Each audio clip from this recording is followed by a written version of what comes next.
Merci d'être là ce soir pour la 6e et dernière rencontre concernant un parcours de Saint Marc en 6 sections, comme je vous l'ai proposé. Je me suis aperçu que le mot section faisait un petit peu militaire. Et on pourrait peut-être utiliser aussi le mot leçon, catéchèse d'une certaine manière. Ça serait mieux, hein, voilà. Enfin, peu importe, hein. Vous voyez ce que l'on veut dire avec cela. Donc cette 6e leçon de Marc, auquel il va falloir ajouter ce que je vais appeler l'épilogue. Hein, vous allez voir, ça va être un petit peu plus complexe aujourd'hui.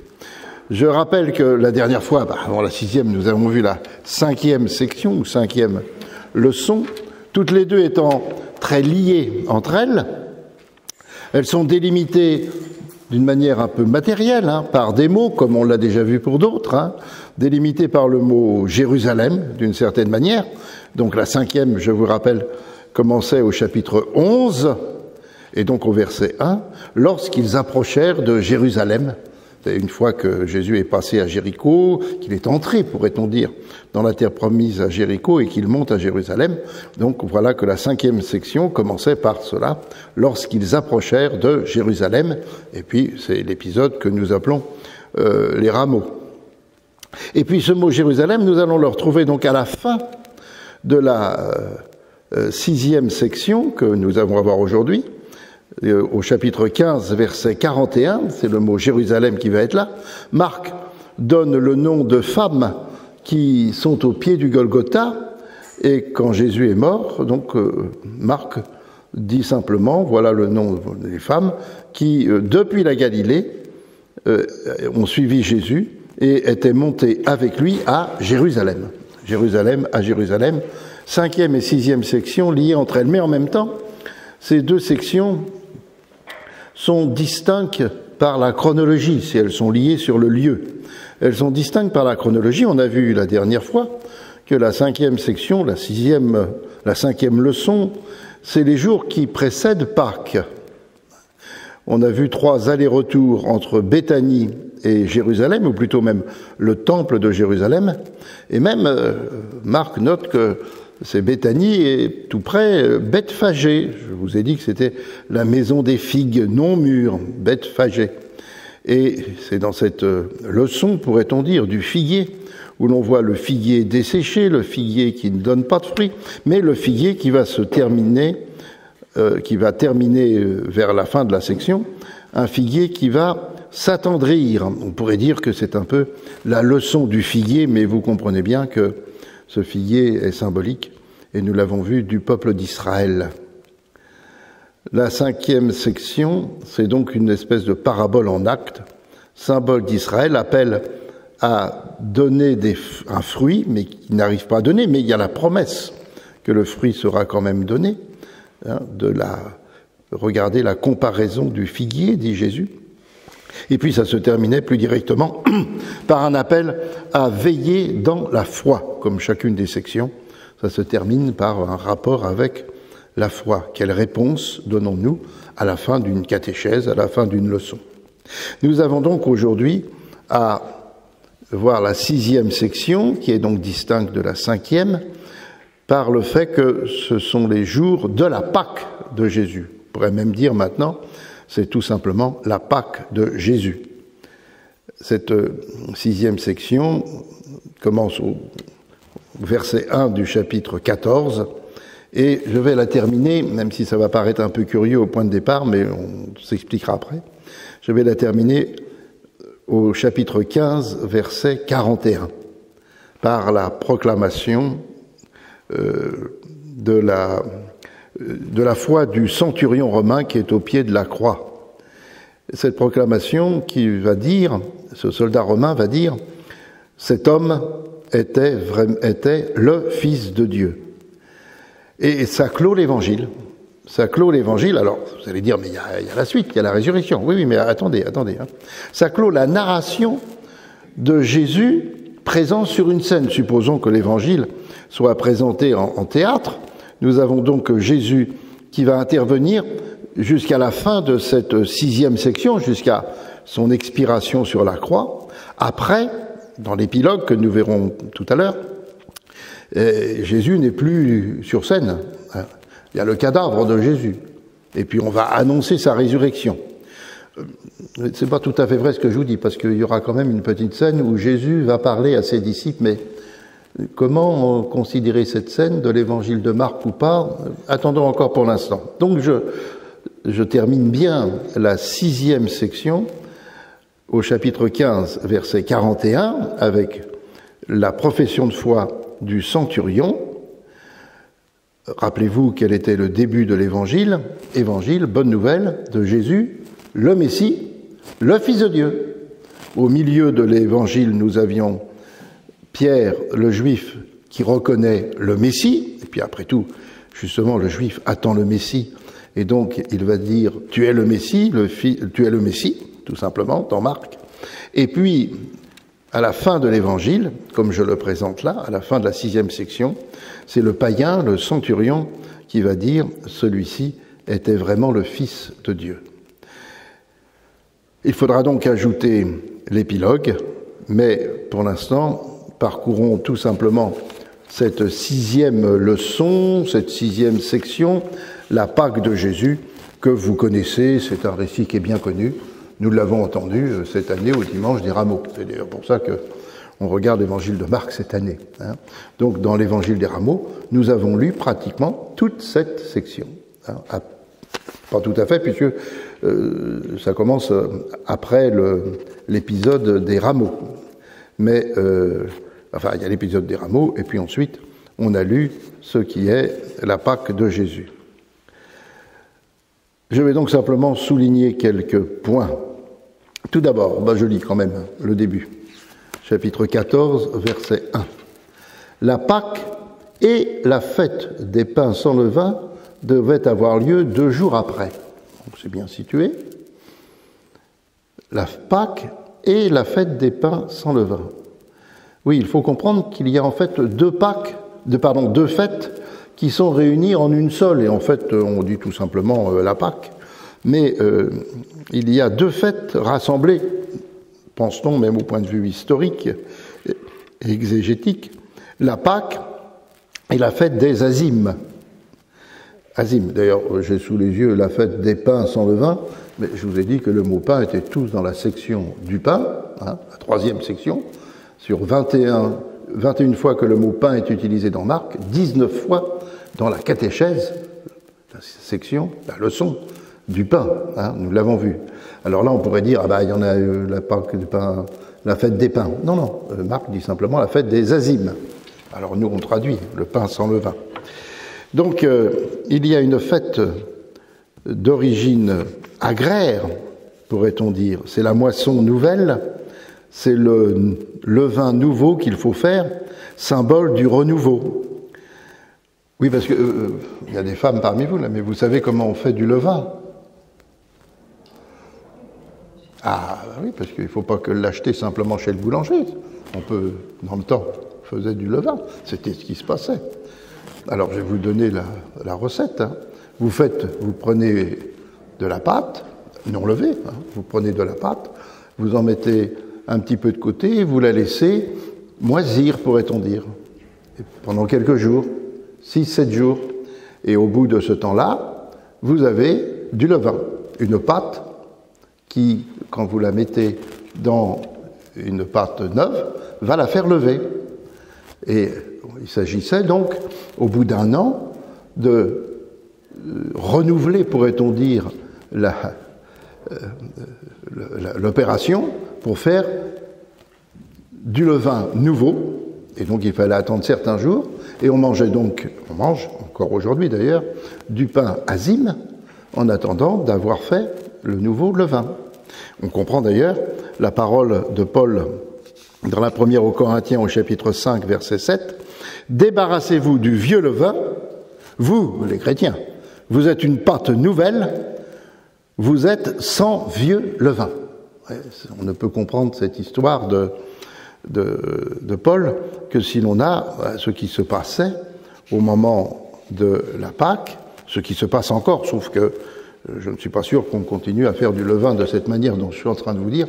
C'était la manière très paysanne de faire du levain. Donc, quand les blés étaient coupés, parce qu'à Pâques, on commence à couper l'orge, déjà, comme première céréale, on va faire une pâte nouvelle et on va en profiter pour faire un nouveau levain et renouveler. C'est le symbole de la nouveauté. Voilà la fête des Azimes. Mais en même temps, on dit la fête de la Pâque. La Pâque, c'est Pessah en hébreu, c'est-à-dire, ça veut dire sauter par-dessus. Et on pense que cela vient de ce que Dieu dit, « Je passerai au-dessus de vos maisons ». Nous sommes à ce moment-là, au moment de la libération d'Égypte. Les Hébreux sont invités à se rassembler par famille, à être prêts à partir, à manger un dernier repas ensemble. Ils vont sacrifier un agneau pour mettre le sang sur les montants des portes. Et le texte de l'Exode dit « Je verrai le sang et je passerai au-dessus ». Et donc la Pâque est une fête, cette fois-ci, d'éleveurs nomades. Vous voyez, on a une conjugaison à ce moment-là de deux civilisations, pourrait-on dire. Des éleveurs nomades, des agriculteurs. Ça rappelle d'ailleurs, après tout, Caïn et Abel. Eh oui, vous voyez bien comment nous avons tout cela. Alors, voilà pourquoi, au bout de plusieurs siècles, il n'y a qu'une seule fête, au début du printemps, la Pâque, c'est-à-dire l'agneau pascal qui va être sacrifié pour rappeler ce qui a été fait en Égypte, la Pâque, et la fête des Azimes devait avoir lieu quelques jours après. C'est un repas familial, et cette année, c'était vendredi dernier que les familles juives se réunissaient, puisque c'était à la nouvelle lune de printemps.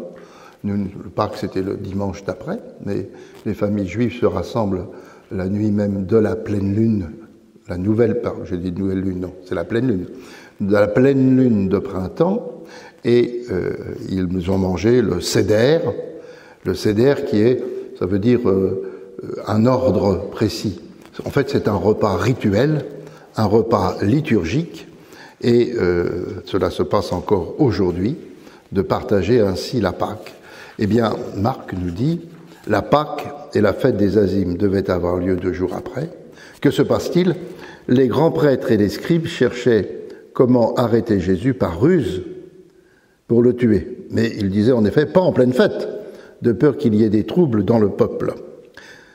Et puis, on saute.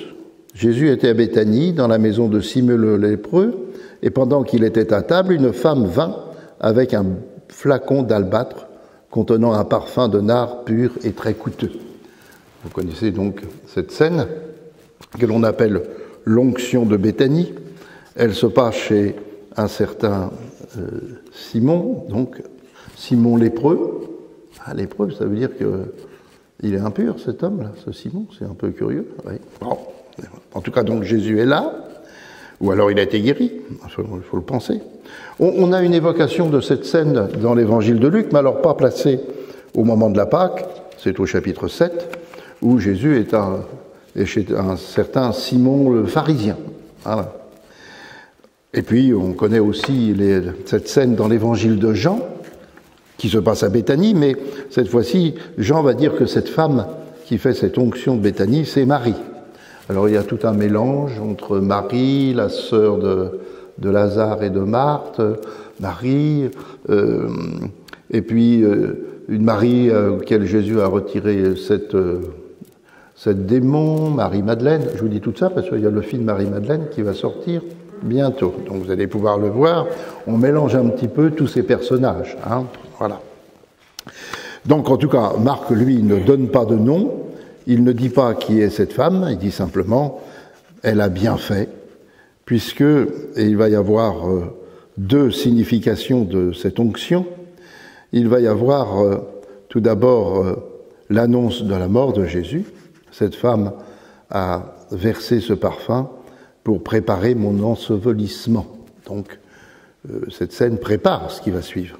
Mais en même temps, il y a une discussion qui apparaît au milieu des apôtres, vous le savez bien, à ce moment-là, où ils se disent « ça coûte très cher, on aurait peut-être pu utiliser cet argent pour autre chose ». Voilà. Les apôtres se battent souvent pour différentes choses, mais c'est la seule fois, je crois, où ils vont justement discuter de questions financières. C'est tellement vrai dans toutes les communautés humaines, d'ailleurs, hein. Et Marc dit simplement, les apôtres discutent entre eux, ils ne sont pas d'accord, mais c'est là où Jésus dit, des pauvres, vous en aurez toujours parmi vous, mais moi, vous ne m'aurez pas toujours.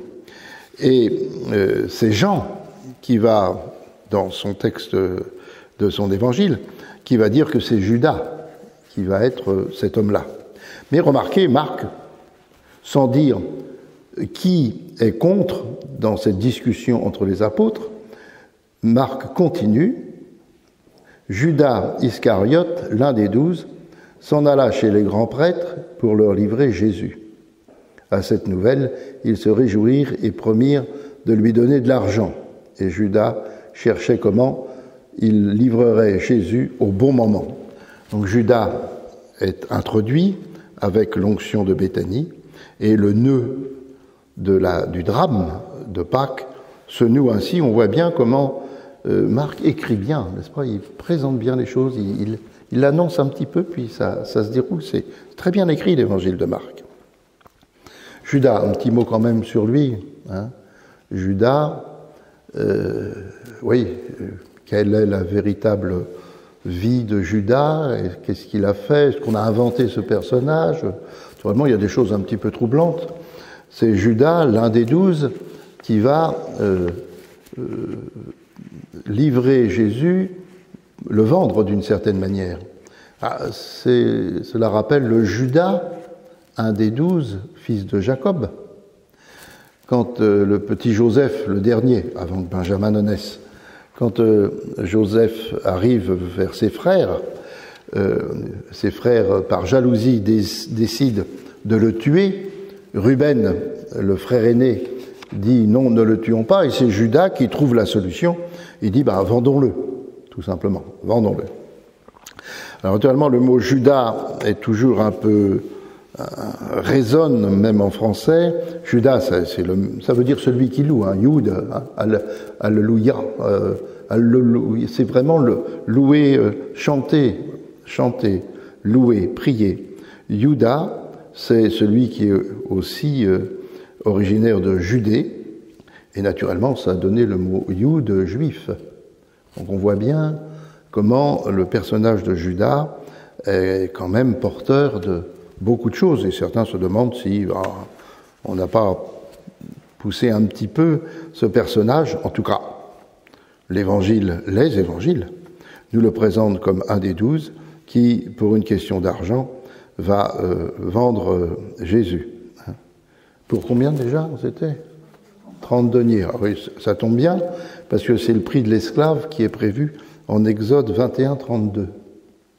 Si un esclave meurt par accident, tué par un bœuf, on ne va pas rentrer dans les détails, le propriétaire du bœuf paiera au propriétaire de l'esclave 30 deniers. Vous voyez ? Donc ces fameuses 30 deniers que l'on verra dans Matthieu, c'est à ce moment-là le fait que Jésus est considéré après tout comme un esclave. Voilà donc que se noue le drame, et vous connaissez la suite. Le premier jour des pains sans levain, où l'on immolait la Pâque.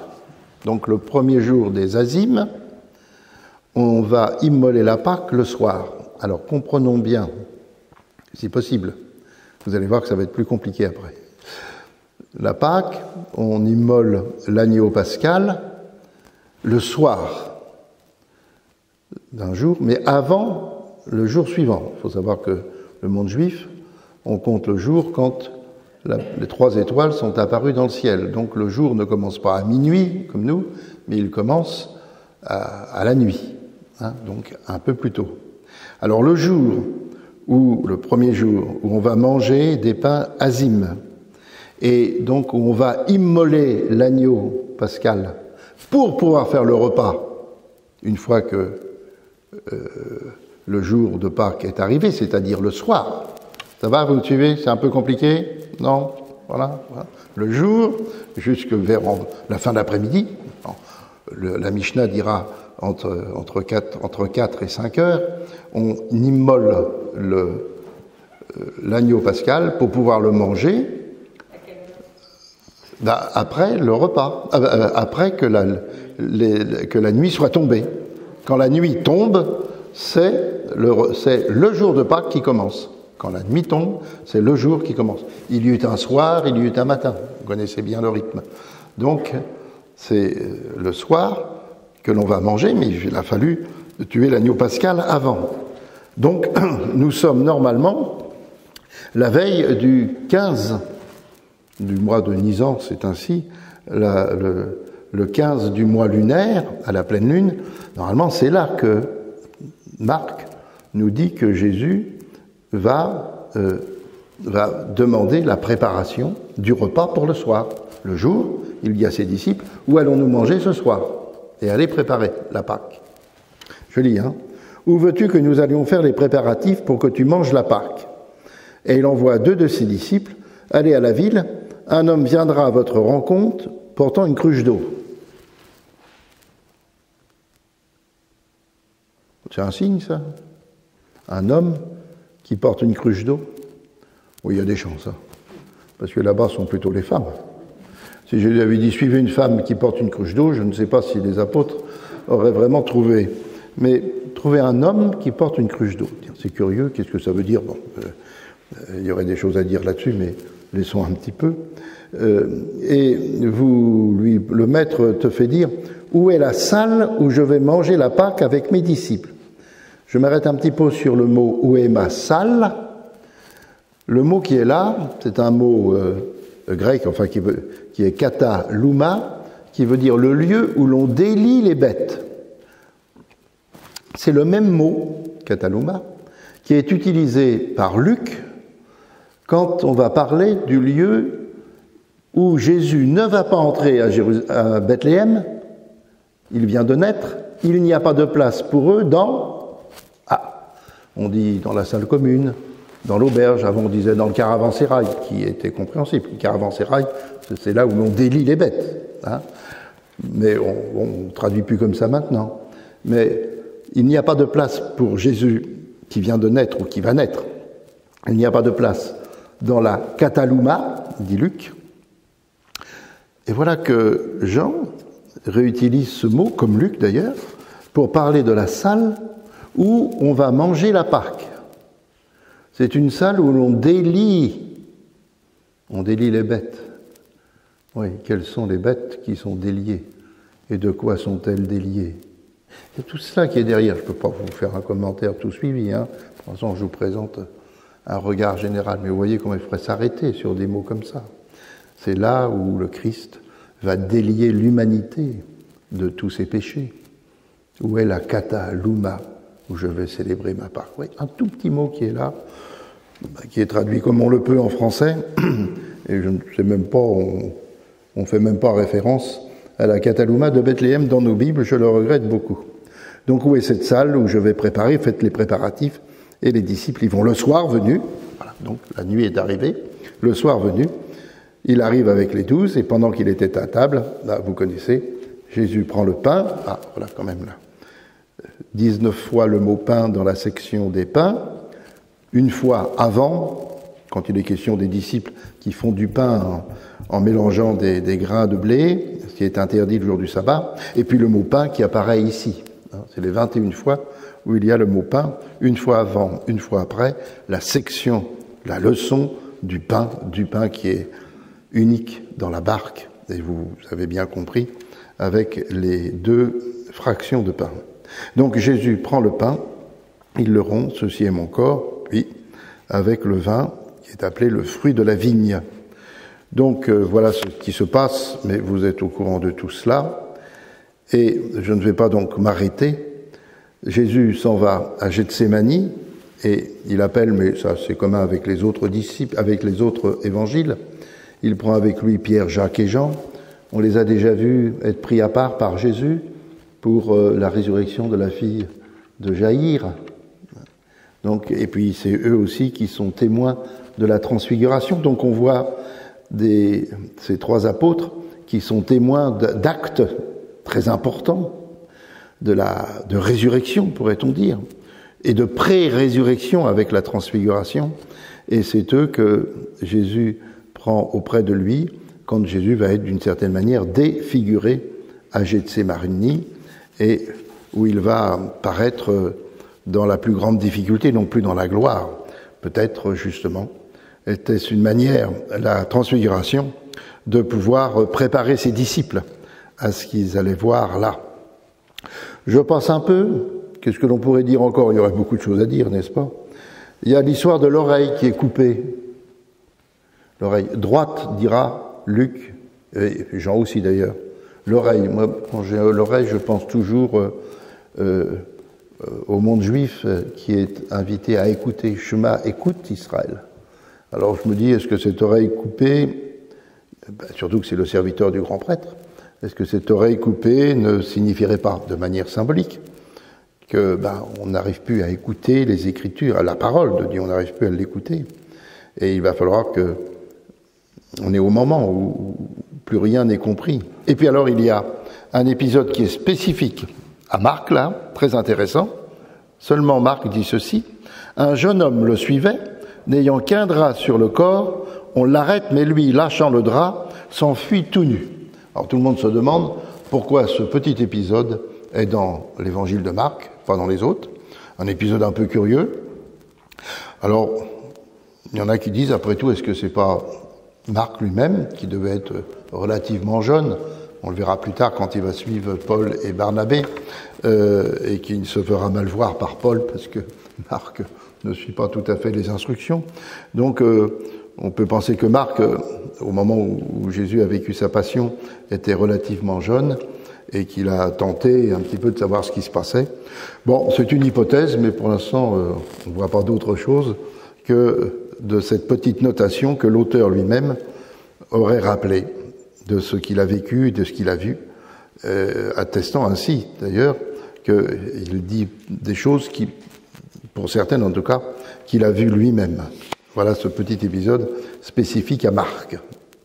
Et puis Jésus est donc amené devant le grand prêtre, je passe, vous connaissez bien tout le reste, je m'arrête quand même sur la question du grand prêtre. De nouveau, le grand prêtre l'interrogea, il lui dit, « Es-tu le Messie, le Fils du Dieu béni ?» Alors on pourrait dire, tiens, on retrouve le début de l'évangile de Marc, évangile de Jésus, le Messie, le Fils de Dieu.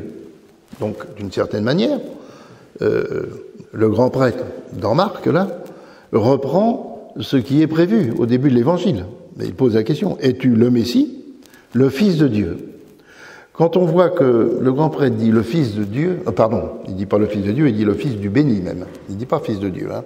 C'est la traduction que j'ai sous les yeux, mais il dit, es-tu le Messie, le Fils du béni? Cette notation du grand prêtre, il ne faut pas penser quand même que quand le grand prêtre pose cette question à Jésus, es-tu le Messie? Ça, il voit clairement ce que c'est. Le Fils du béni, ça ne veut pas dire notre théologie ensuite de Jésus, vrai Dieu et vrai homme. Il faut se méfier de cela, hein. Parce que le Messie était considéré comme Fils de Dieu, c'est-à-dire béni par Dieu aussi d'ailleurs, hein, accompagné de Dieu. Donc ce mot Fils de Dieu n'est pas à être compris comme étant notre théologie, notre christologie sur Jésus qui est totalement homme et totalement Dieu. Es-tu le Messie, le Fils du béni? Mais Jésus répond, tu le dis, mais voilà que Jésus va ajouter quelque chose. Vous verrez le Fils de l'homme siégeant à la droite du Tout-Puissant et venant avec les nuées du ciel. C'est alors que le grand prêtre déchire ses habits, en disant « il a blasphémé ». Cette image du Fils de l'homme, nous n'avons pas, nous chrétiens, trop l'habitude de la comprendre et de voir l'ambiguïté, j'allais dire, ou plutôt l'ambivalence de cette expression « Fils de l'homme ». J'entends parfois, je lis parfois, on dit que Jésus est Fils de Dieu, donc il est bien Dieu, il est Fils de l'homme, donc il est totalement homme et totalement Dieu. C'est une lecture un petit peu rapide. Parce que le mot « fils de l'homme », oui, qui peut dire qu'il est vraiment homme, mais quand c'est référé à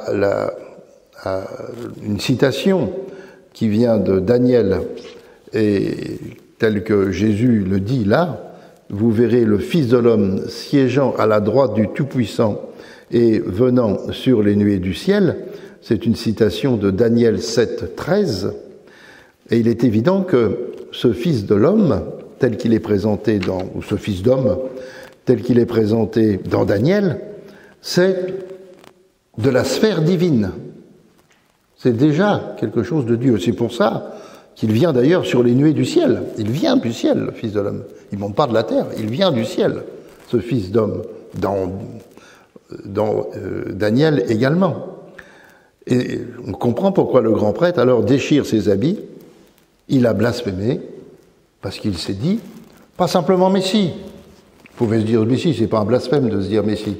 Il y en a beaucoup d'autres qui se sont dit Messie, c'est une erreur. Bon, on va peut-être quand même le faire taire, mais c'est pas un blasphème. Fils du béni, si c'est pas compris à la manière de notre théologie, c'est pas un blasphème non plus.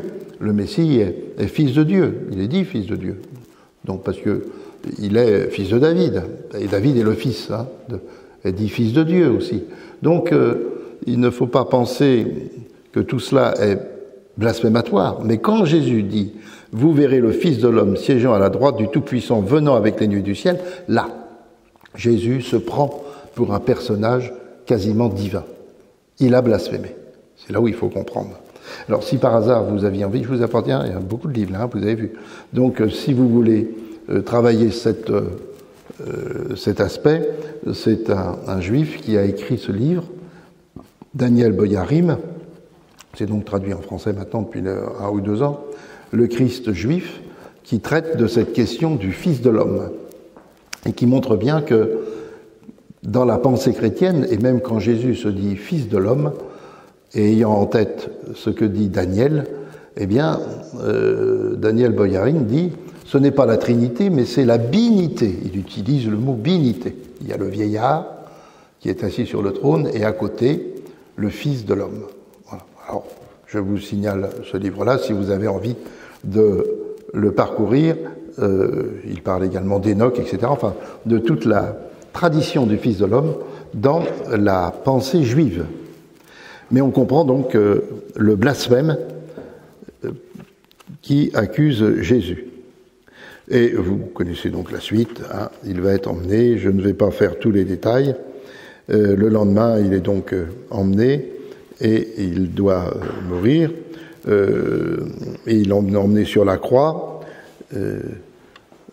Qu'est-ce que je vais signaler? Oui, l'histoire est « Descends de la croix, toi qui rebâtis le temple en 3 jours ». C'est une référence à Jean, là, parce qu'on ne l'a pas dans Marc, cette histoire-là. Donc c'est une référence à Jean. Et puis il y a le fameux « Élie, Élie, lama sabachthani »« Mon Dieu, pourquoi m'as-tu abandonné ?» Voyons, il appelle Élie. Est-ce que Élie va pas venir? Pourquoi cette question?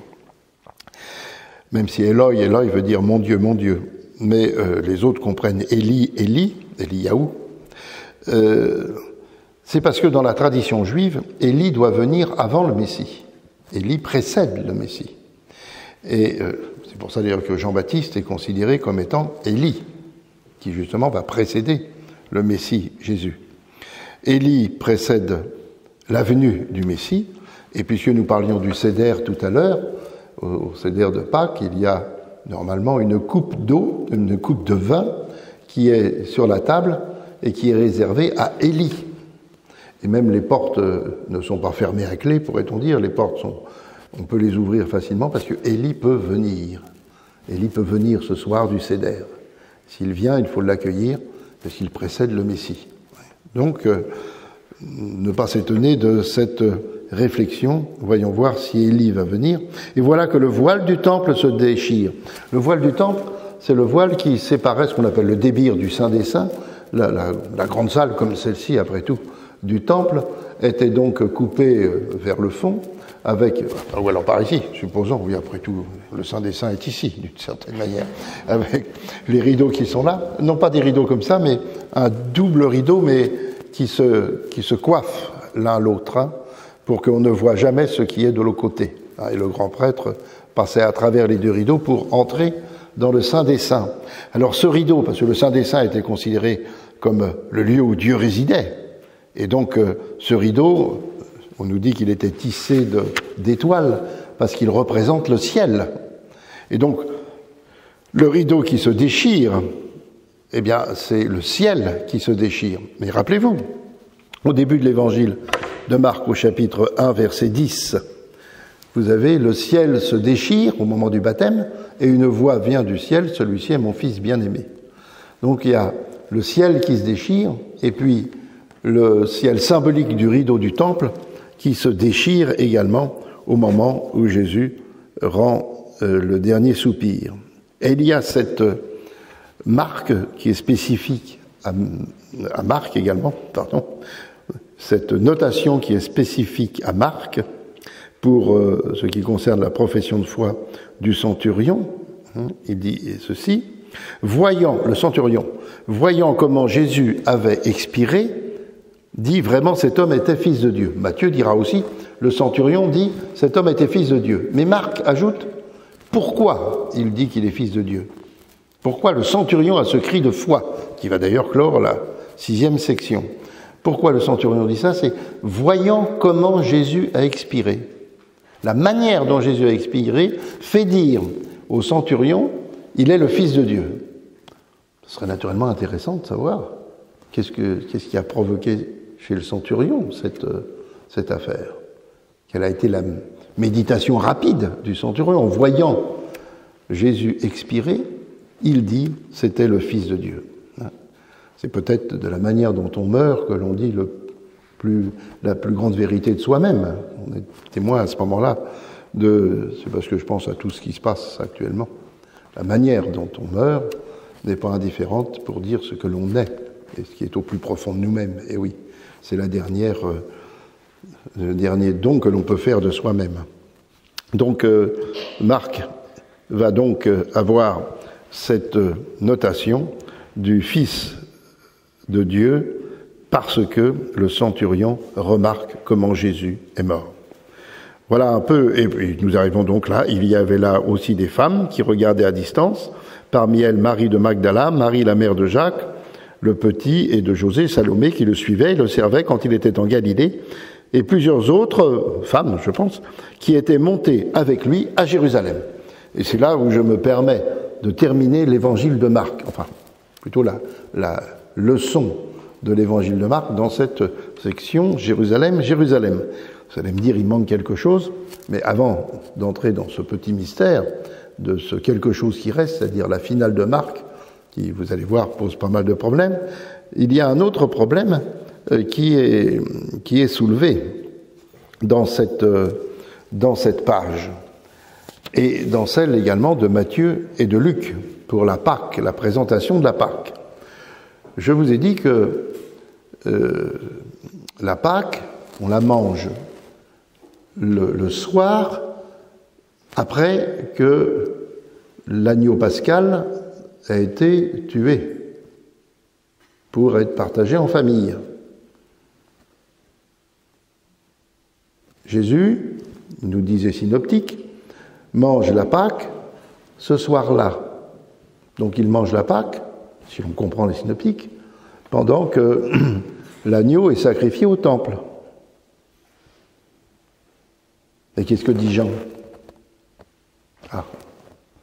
Jean dit que Jésus meurt pendant que l'on sacrifie l'agneau pascal. Vous n'avez jamais remarqué ça, hein? Heureusement. Heureusement, hein? Pourtant, on vous lit la Passion tous les ans. Vous avez la Passion de Jean tous les vendredis saints, qui vous dit que Jésus meurt au moment de la préparation du Shabbat, d'ailleurs, et puis au moment où on sacrifie l'agneau pascal. C'est à ce moment-là qu'il meurt. Donc comment Jésus a-t-il pu manger la Pâque quelques jours avant? D'ailleurs, Jean dit, quelques jours avant Pâques, Jésus mange avec ses disciples, et vous savez bien que dans Jean, il n'y a pas l'Eucharistie. Ça étonne toujours, hein. Jean ne parle pas de l'Eucharistie. Il en a parlé au chapitre 6, dans toute sa catéchèse sur le pain de vie. Mais les synoptiques disent que Jésus mange la Pâque, donc l'agneau est déjà tué, et Jean dit que Jésus meurt au moment de la Pâque, au moment où l'on sacrifie l'agneau pascal. Heureusement que vous n'avez jamais remarqué ça, parce que vous auriez perdu la foi, peut-être, dans la véracité des évangiles.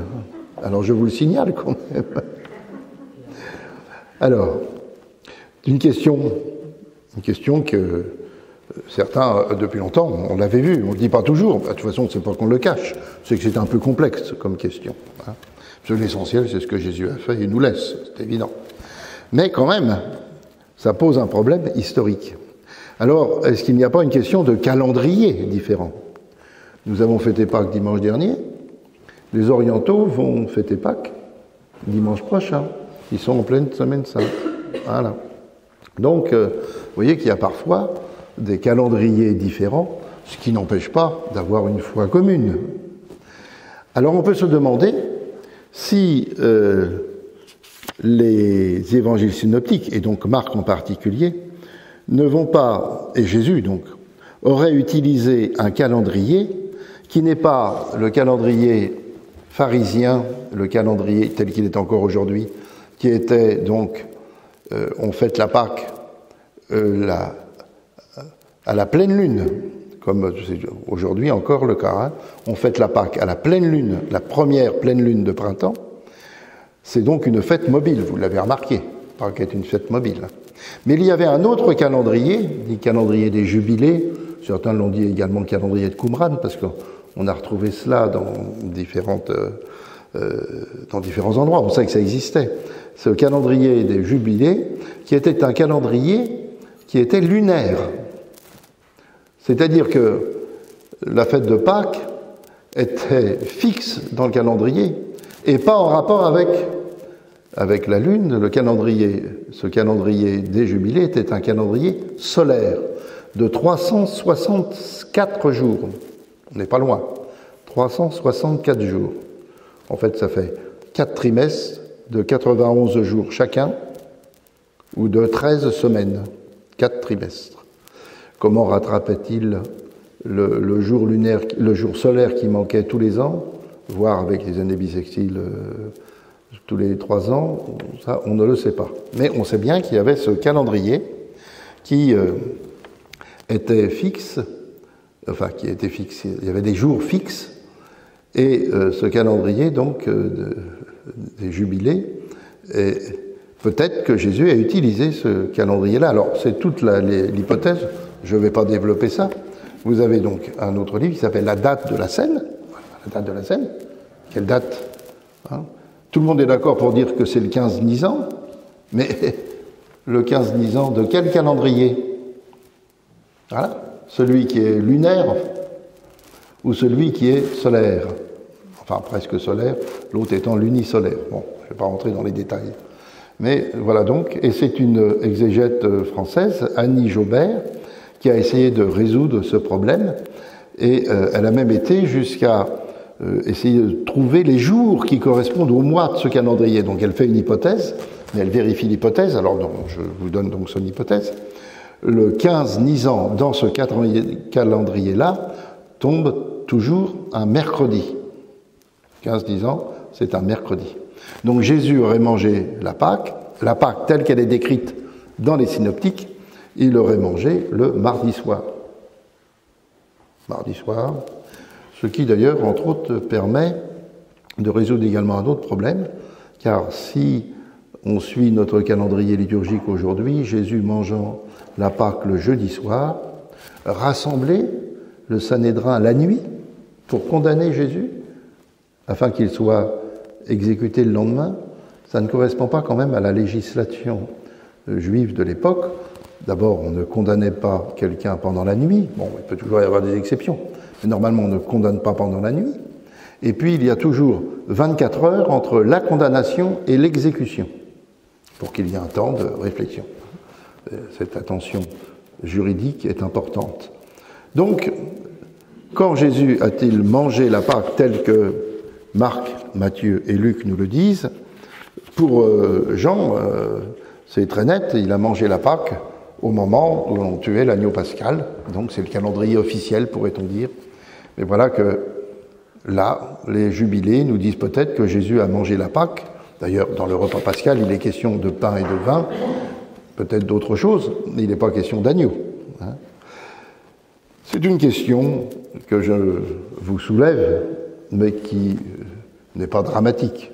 En tout cas, quand on a ces lectures, il est bon de savoir que l'on n'a jamais fini de chercher un peu plus comment faire les choses. Voilà donc, je vous laisse aussi ce livre, si vous voulez prendre ces références, vous le prendrez après. Je ne sais pas si on le trouve, il est édité depuis très longtemps, et en tout cas vous le trouverez certainement en occasion. Hein, voilà. Voilà donc cette fête de la Pâque, et je finis ma 6e section. Alors c'est bien embêtant parce que, d'une certaine manière, cette finale de Marc, il manque, vous comprenez, enfin la finale de l'Évangile tel que je le fais, il manque à ce moment-là la résurrection. Alors c'est pas directement la résurrection, mais je fais donc maintenant l'épilogue, après la fin de ce que je considère la fin de cette 6e section au mot Jérusalem. Je suis, déjà le soir était venu, et comme c'était un jour de préparation, c'est-à-dire une veille de Shabbat, un membre éminent du conseil, Joseph d'Arimathie, arriva. Il attendait lui aussi le règne de Dieu. Il eut le courage d'entrer chez Pilate pour demander le corps de Jésus. Donc vous voyez, Jésus est présent, mais c'est le corps mort, c'est le cadavre. On aurait dû d'ailleurs utiliser le mot cadavre là. Hein. Donc pour demander le cadavre de Jésus. Pilate s'étonna qu'il soit déjà mort. Il fit venir le centurion et lui demanda s'il était mort depuis longtemps. Et renseigné par le centurion, il permit à Joseph de prendre le cadavre. Là, ils ont traduit cadavre. Après avoir acheté le linceul, Joseph descendit Jésus de la croix et l'enroula dans un linceul et le déposa dans une tombe qui était creusée. Dans un rocher, il roula une pierre à l'entrée du tombeau. Marie de Magdala et Marie, mère de José, regardaient où on l'avait déposé. Fin du chapitre 15. Quand le sabbat fut passé, début du chapitre 16, quand le sabbat fut passé, Marie de Magdala, Marie, mère de Jacques et Salomé achetèrent des aromates pour aller l'embaumer. De grand matin, le premier jour de la semaine, elles vont à la tombe, le soleil étant levé. Elles se disaient entre elles, « Qui nous roulera la pierre de l'entrée du tombeau ?» Et levant les yeux, elles voient que la pierre est roulée. Or, elle était très grande. Entrée dans le tombeau, elle vit assis à droite un jeune homme vêtu d'une robe blanche. Ah, un jeune homme aussi là, vêtu cette fois-ci d'une robe blanche. Alors y a-t-il un rapport encore là entre le jeune homme qui était à Gethsémani et là, question. Enfin, au point de vue symbolique, vous le comprenez, hein, parce que ce jeune homme qui est là, il est considéré comme venant du ciel quand même. Un jeune homme vêtu d'une robe blanche, et elles furent saisies de frayeur, mais il leur dit, ne vous effrayez pas, vous cherchez Jésus de Nazareth le crucifié, il est ressuscité, il n'est pas ici, voyez l'endroit où on l'avait déposé, mais allez dire à ses disciples et à Pierre, il vous précède en Galilée. C'est là que vous le verrez, comme il vous l'a dit. Elles sortirent, s'enfuirent loin du tombeau, car elles étaient toutes tremblantes et bouleversées, et elles ne dirent rien à personne, car elles avaient peur. Et normalement, les exégètes arrêtent l'évangile de Marc là. Ça se termine d'une curieuse manière, n'est-ce pas? Avec ces femmes qui s'échappent du tombeau, qui doivent aller le dire à Pierre et aux disciples, et elles ont peur, elles n'ont pas compris. C'est un peu curieux cette finale au verset 8, et pourtant c'est celle qui est considérée comme étant la finale de Marc. Il y a bien après une dizaine, 11 versets supplémentaires que l'on appelle la finale de Marc, mais la finale ajoutée de Marc. Alors je vais vous la lire, mais cette question de la finale de Marc pose beaucoup de questions. Je vous ai amené là encore un autre livre, là celui-là est plus technique, sur la finale de l'évangile de Marc. Alors si vous voulez des renseignements, vous voyez, je ne peux pas tout vous lire là, hein, mais c'est assez intéressant. Ça pose question, cette finale de Marc. Quelle est cette finale de Marc telle que nous la lisons maintenant, mais qui aurait été ajoutée à l'évangile écrit par Marc, et qui, lui, se serait arrêté quand les femmes sortent du tombeau et qu'elles se posent des questions. Un petit peu une question que que le disciple, pas les 12, mais les disciples que nous sommes, ont à se poser. On reste avec une question. Alors je vous lis la suite telle que nous l'avons maintenant dans l'évangile de Marc, depuis longtemps, parce que vous aurez tous les manuscrits qui le donnent, etc. Ça date quand même d'assez longtemps. Et même des pères de l'Église qui le citent. Ressuscité le matin du premier jour de la semaine. C'est ce qu'on vient de dire d'ailleurs, c'est une espèce de reprise. Jésus apparut d'abord à Marie de Magdala. Ah oui, on vient de le dire. Vous voyez, on voit bien que on rajoute quelque chose là. Dont il avait chassé 7 démons. Ah, ça y est, voilà. Vous savez pourquoi donc Marie-Madeleine avait 7 démons. Je ne sais pas ce que le film va dire. Celle-ci partit l'annoncer à ceux qui avaient été avec lui et qui étaient dans le deuil et les pleurs. Donc la résurrection ne semble pas avoir fait encore son œuvre. Mais entendant dire qu'il vivait et qu'elle l'avait vu, ceux-ci ne la crurent pas. Qu'on ne croit pas ce qu'une femme dit, il y en a... Non, ne riez pas. Les disciples, je suis toujours dans l'Évangile, les disciples d'Emmaüs disent la même chose. Les femmes sont allées de bonne heure... Non, pardon, c'est Luc. Les femmes sont allées de bonne heure au tombeau. Elles nous ont dit qu'il y avait eu des visions, mais lui, ils ne l'ont pas vu. Bon. Donc, on a l'impression là que ça reprend différentes choses qui sont connues dans la communauté. Après cela, il se manifesta sous un autre aspect à 2 d'entre eux qui faisaient route pour se rendre à la campagne. Vous voyez de qui on parle là, les disciples d'Emmaüs. Et ceux-ci revinrent l'annoncer aux autres. Eux non plus, on ne les crut pas. Vous voyez, n'importe les femmes qu'on ne croit pas. Ça vous va? Ensuite, il se manifesta aux 11. Ah oui, parce que le pauvre Judas, on n'en dit rien, mais il n'est plus là. Alors qu'ils étaient à table. Ils étaient à table. Quelle table? Et il leur reprocha leur incrédulité, la dureté de leur cœur, parce qu'ils n'avaient pas cru ceux qui l'avaient vu ressusciter. Et il leur dit, alors voilà, c'est là où je vous ai dit, normalement, dans l'évangile de Marc, la dernière scène où Jésus vivant est présent, c'est au moment du Golgotha, quand il va mourir. Et qu'après, Jésus, c'est le cadavre de Jésus, où on annonce sa résurrection. Mais lui, il n'est plus sur scène. Mais dans cet ajout de la finale de Marc, on va mettre Jésus en scène. Et il leur dit, « Allez par le monde entier, proclamez l'évangile à toutes les créatures. Celui qui croira et sera baptisé sera sauvé. Celui qui ne croira pas sera condamné. Voici les signes qui accompagneront ceux qui auront cru. En mon nom, ils chasseront les démons, ils parleront des langues nouvelles, ils prendront dans leurs mains des serpents. S'ils boivent quelque poison mortel, cela ne leur fera aucun mal. Ils imposeront les mains à des malades et ceux-ci seront guéris. » Donc le Seigneur Jésus, après leur avoir parlé, fut enlevé au ciel et s'assit à la droite de Dieu. Quant à eux, ils partirent prêcher partout. Le Seigneur agissait avec eux et confirmait la parole par les signes qui les accompagnaient. Parole et signes, comme d'ailleurs l'Évangile. Dans l'Évangile, on a les paroles de Jésus et les signes. Alors les disciples feront comme Jésus, ils porteront la parole et il y aura des signes qui seront là pour confirmer la parole. Vous voyez que à partir donc du verset 9, c'est le chapitre 16, donc verset 9 jusqu'au verset 20, le dernier, tel qu'il est maintenant dans nos Bibles, cette finale de Marc est une espèce de patchwork de ce que l'on lit dans les autres évangiles, que ce soit dans Luc, dans Matthieu, dans Jean. Et c'est là où ça pose problème, cette finale à partir du verset 9.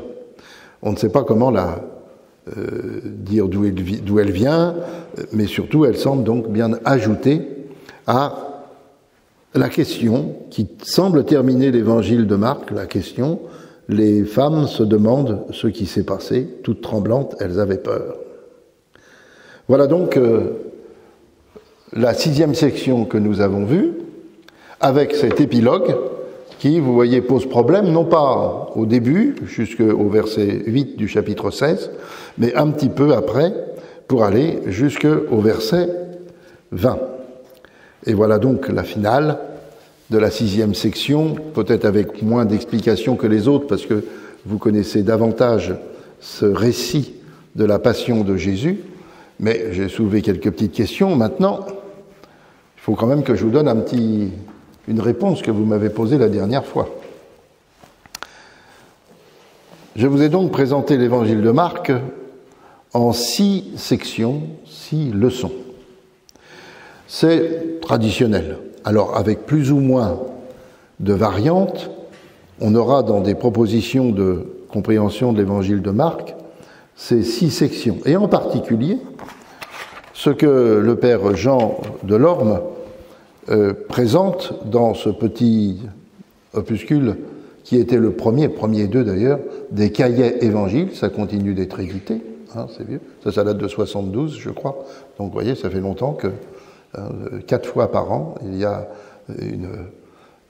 une étude de la Bible, Ancien ou Nouveau Testament, et parfois même on en reprend pour dire on a dit ceci mais on peut peut-être à corriger.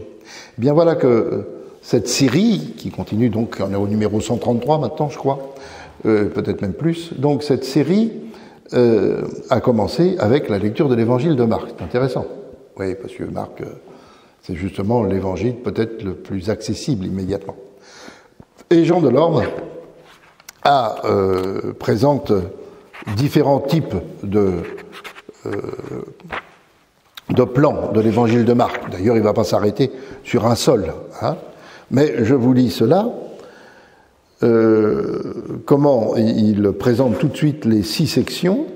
Premièrement, de l'appel des 4 premiers disciples à l'institution des 12, chapitre 1, verset 16, il ne faut pas oublier ce qui précède, hein, quand même, jusqu'à 3.12, c'est ce que moi je vous ai dit, la première section s'arrête à 3.12, hein, si je ne me suis pas trompé. Deuxièmement, de l'institution des 12, c'est 3.13, à leur envoi en mission, 6.6a, je crois vous avoir donné également ces références-là. La troisième partie, de la mission des 12 à la profession de foi de Pierre, 6b à 8.26, il ne parle pas des mots, hein, qui sont parfois des mots-clés que je vous ai donnés. Lui, il dit, c'est la mission des 12, la profession de foi de Pierre. Bah, pour moi, c'est la section de l'Eucharistie, toute celle-ci. Mais je regarde simplement les coupures. Hein. Quatrièmement, de la profession de foi de Pierre aux annonces et à l'approche de la Passion, 8.27 à 10.52, ça se termine avec l'aveugle de Jéricho. Cinquièmement, l'affrontement à Jérusalem, c'est ce que l'on a vu la dernière fois, chapitre 11, 12, 13. Et sixièmement, l'accomplissement des annonces de la Passion et de la Résurrection, 14.1, c'est ce que l'on a vu aujourd'hui, à 16.8, sans justement les versets 9 à 20 que je vous ai dit qui posent problème. Donc lui, il s'arrête à 16.8 pour parler de Marc. Donc nous retrouvons ces différentes sections que je vous ai présentées, en justifiant parfois d'ailleurs ce que Jean Delorme ne fait pas, mais il ne l'a pas écrit, mais il l'avait certainement repéré, qu'il y a parfois des mots comme les mots village, etc., les mots en chemin, hein, je vous rappelle. La première section, c'était, je l'avais appelé, la naissance de Jésus en Marc, qui se terminait par l'affirmation des esprits mauvais, tu es le Fils de Dieu. La deuxième section, je l'appelais l'entourage de Jésus, les 12 et la famille, et ça se terminait par la non-foi de la famille. Ces sections, elles se terminent pour moi toujours par une question concernant la foi, comment on se situe. La troisième section, c'est celle qui commence par le mot village et qui se terminera par le mot village, et c'est donc toute la catéchèse du pain, et ça se termine par la profession de foi de l'aveugle de Bethsaïde, n'entre même pas dans le village, dit Jésus. La quatrième, c'est la section en chemin, c'est la descente depuis la Galilée jusqu'à Jéricho, on a vu celle-là, qui se termine par la profession de foi de l'aveugle de Jéricho. La cinquième section, c'est la parabole du figuier que l'on a vu la dernière fois, avec l'invitation à veiller dans la foi naturellement. Et puis la sixième, on vient de la voir, alors que je fais terminer à la profession de foi du païen, la finale étant en ajout. Et je vous ai dit que ces sections, donc, que l'on reconnaît habituellement pour différentes raisons, ces sections, je vous avais dit que la deuxième fait 113 versets, la troisième 114 versets, la quatrième 114 versets, la cinquième 113 versets, Et la 6e que je viens de vous présenter fait également 113 versets. Mais la dernière fois, vous me disiez, ok, mais vous ne nous avez jamais dit combien il y avait de versets dans la section numéro 1. Je ne vous l'ai pas dit. Je peux vous le dire maintenant. Il y en a 85. C'est pas pareil, vous allez me dire. Alors que les autres sont relativement égaux, encore une fois, hein, je ne fais pas d'ésotérisme, parce que ces versets, ils datent du XVIe siècle. Hein, et on n'a pas coupé les versets pour faire plaisir. C'est une masse littéraire. Hein, donc c'est une équivalence un petit peu en masse. Donc la première section, elle ne fait que 85 versets. Sauf que, si vous rajoutez les 26 versets après la mort de Jésus, 85 et 26, ça fait 111 versets. Et nous avons donc à ce moment-là, comme une espèce de couture, de cycle de Marc à lire, qui, quand on arrive à la fin, doit se raccrocher au début. Après tout, c'est normal. Quand on a fini un évangile, on recommence. Quand on a fini une année liturgique, on la recommence. Donc, avoir cette pensée que, et donc je l'ai matériellement sous les yeux, vous l'avez vu plusieurs fois, hein, voir que ces sections, ces leçons, tout en étant avec des leçons différentes, mais se terminant par une profession de foi à chaque fois, ou au moins une affirmation, parce que quand les démons disent tu es le Fils de Dieu, c'est pas la foi, mais enfin c'est quand même l'affirmation. Donc ces sections sont relativement égales en masse. Comment se fait-il qu'elles soient si égales les unes des autres, au verset près? Alors naturellement, il faudrait faire l'hypothèse que c'est bien un cycle de Marc.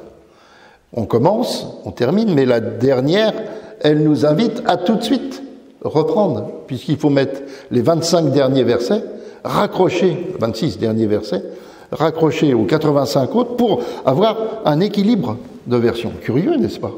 Et comment faire ce cycle? Où placer ce cycle? Alors, je continue de pousser une hypothèse. On est en hypothèse, hein. Si je dispose l'évangile de Marc, qui est donc, que je vois ainsi comme un cycle de lecture ou de récitation, je ne sais pas. Hein. Si je pose cet évangile de Marc, comme je pourrais le faire ici sur une table, avec les six pages que j'ai devant moi, qui sont les 6 sections, si je le pose sur une année liturgique, plus particulièrement une année liturgique juive, puisque nous sommes encore proches de l'année liturgique juive. Comment le placer? Où placer? Comment placer le cycle de Marc, le cycle de l'Évangile, au cycle liturgique? Alors il peut y avoir un point d'accrochage. Et ça vient d'un exégète suédois qui s'appelle Harald Riesenfeld, qui, le premier, a émis une hypothèse, qui pourtant semble relativement normale, mais on n'avait peut-être pas un regard avant, que l'évangile de la Transfiguration, l'épisode de la Transfiguration, où il est des questions de 3 tentes. Faisons ici 3 tentes. Tout le monde se dit pourquoi il y a 3 tentes. Ah, qu'est-ce que c'est que ça? Riesenfeld dit peut-être que cet épisode s'est passé au moment de la fête des tentes, la fête juive des tentes, qui a lieu le 15 d'un mois Tishri, et c'est la pleine lune. Alors, la pleine lune du printemps, c'est Pessah, c'est Pâques. C'est la pleine lune d'automne. Donc, à la pleine lune d'automne, le 15 Tishri, c'est la fête des tentes. Et donc, il dit, c'est peut-être l'épisode de la Transfiguration était peut-être autour de la fête des tentes. Pourquoi pas? D'ailleurs, il y a d'autres choses qui pourraient aller en ce sens, hein, avec le Yom Kippour avant et tout cela. Enfin, bon, ce n'est pas le lieu ici de développer.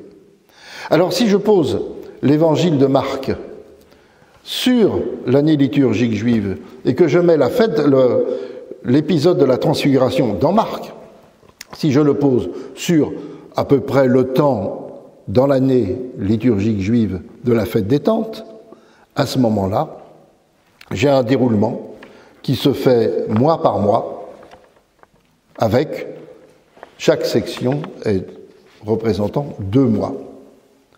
Et à ce moment-là, il me faut mettre la couture au moment de Pâques. Après tout, c'est normal qu'on commence l'Évangile à Pâques, une nouvelle année. Soyez une pâte nouvelle, nous dit-on. Lâchez les vieux levains et recommencez. Est-ce que c'est pas au moment de Pâques qu'il était important de lire l'Évangile de Marc, car il ne s'agit pas simplement de placer historiquement l'épisode de la Transfiguration au moment de la fête des Tentes, mais de placer la lecture communautaire de la Transfiguration dans l'Évangile de Marc, de la placer au moment où il était habituel dans la communauté juive. N'oublions pas quand même que les premiers chrétiens étaient des juifs, et nous avons gardé du calendrier juif dans notre liturgie chrétienne, vous le savez bien, sauf d'ailleurs la fête des Tentes, qui semble se retrouver au moment des rameaux, mais je ne vais pas avancer là. Donc, il ne s'agit pas de faire une correspondance un peu historique dans la narration, comme fait Riesenfeld, mais peut-être dans la proclamation de l'Évangile, qui doit être faite tous les ans. On recommence tous les ans. Comme aujourd'hui, d'ailleurs, les Juifs, tous les ans, recommencent la proclamation de la Torah. Tous les ans, on lit la Torah, tous les samedis, par 52 chapitres, et on lit la Torah. Donc, pourquoi les chrétiens n'auraient-ils pas fait pareil avec l'Évangile, qui est la présentation de la foi? Et plaçant donc dans la lecture, encore une fois, c'est pas historique, mais dans l'historicité du cycle liturgique, plaçant dessus l'Évangile de Marc, l'épisode de la Transfiguration à la fête des Tentes, le 15 Tishri, je devrais commencer l'Évangile de Marc à Pâques. Et il se terminerait donc dans les 15 jours, puisque Pâques c'est au milieu du mois. Il se terminerait, cet évangile, dans l'avant-Pâques. C'est-à-dire qu'on relit ce qui est dit, et la Pâques est la proclamation de la résurrection avant de reprendre une nouvelle année. Curiosité aussi, mais je ne vais pas tout développer, parce qu'il faudrait naturellement vérifier tout cela. Si je prends l'épisode de Jésus qui appelle les 12, Jésus monta sur la montagne et il appela les 12 autour de lui. Et bien à ce moment-là, dans la correspondance entre la lecture de l'évangile de Marc, ou la proclamation de l'évangile de Marc, et l'année liturgique juive qui sera en dessous, une fois que j'ai placé Transfiguration à la fête des Tentes, et puis Pâques au début, je tomberai à ce moment-là sur la fête de la Pentecôte, le 6 Shivan, et je trouverai à ce moment-là Jésus qui monte sur la montagne, comme Moïse, après tout, est monté sur la montagne, et il y a les 12 tribus d'Israël qui seront en bas, et bien voilà, Jésus appelle les 12. Et il y aurait ainsi à vérifier, à poursuivre la recherche, chose que peut faire tranquillement, pour voir s'il y a d'autres correspondances des fêtes juives, du calendrier de l'année liturgique juive, avec une proclamation de l'évangile de Marc sur une année. Alors ceci a été le travail d'un couple, Anne et Bernard, même s'il n'y a que lui Anne et Bernard Frinking, qui sont toujours vivants, mais je crois maintenant bien âgés. Anne et Bernard Frinking, qui sont des orthodoxes, lui-même Bernard Frinking étant un iconographe dans l'Église orthodoxe, c'est-à-dire qu'il a la charge, la mission, le service de créer des icônes, comme on dit, d'écrire, on dit écrire les icônes. Donc,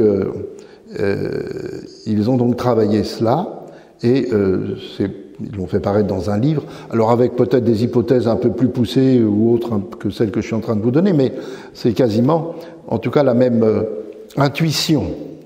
D'ailleurs, cette intuition, je la tiens d'eux.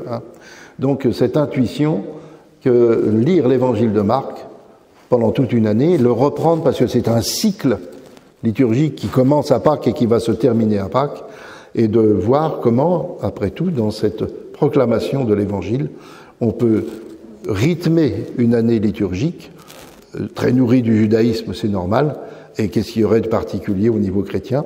Tout ça, il y aura encore des recherches à faire, mais peut-être que d'autres le feront plus tard. Moi, je m'arrête ici tout simplement pour vous expliquer pourquoi je l'ai mis en 6 sections. Comment se fait-il que la première section n'avait que 85 versets, mais il fallait rajouter les 26 suivants pour pouvoir faire la couture qui est entre les deux, et ainsi centrer l'évangile de Marc sur la Pâque, et c'est ça qui est essentiel, parce que l'évangile de Marc est un évangile catéchuménal. Il accompagne donc notre méditation sur ce que Jésus a fait, ses paroles et ses actes, et nous avons toujours à recommencer à relire cet évangile dans son entier, comme je vous l'ai présenté, et pas simplement par petits parties comme on l'a dans nos liturgies, il faut bien le faire, mais nous avons besoin de lire l'évangile de A jusqu'à Z, j'allais dire, du début à la fin, pour en comprendre le dynamisme, et en même temps d'ailleurs, ces sections, ces leçons, ces catéchèses, qui me semblent bien établies dans l'évangile de Marc, afin que nous puissions nous aussi dire quelle est notre foi, comme Pierre, comme le centurion, comme l'aveugle de Jéricho. On est peut-être comme l'aveugle de Bethsaïde. Jésus s'y prend à 2 fois pour qu'il voie clair. S'il faut qu'il s'y prenne chaque année pour qu'on puisse voir clair, nous aussi, qu'il continue. Il est patient. Et à chaque fois, même si on ne voit pas très bien, il recommencera l'affaire.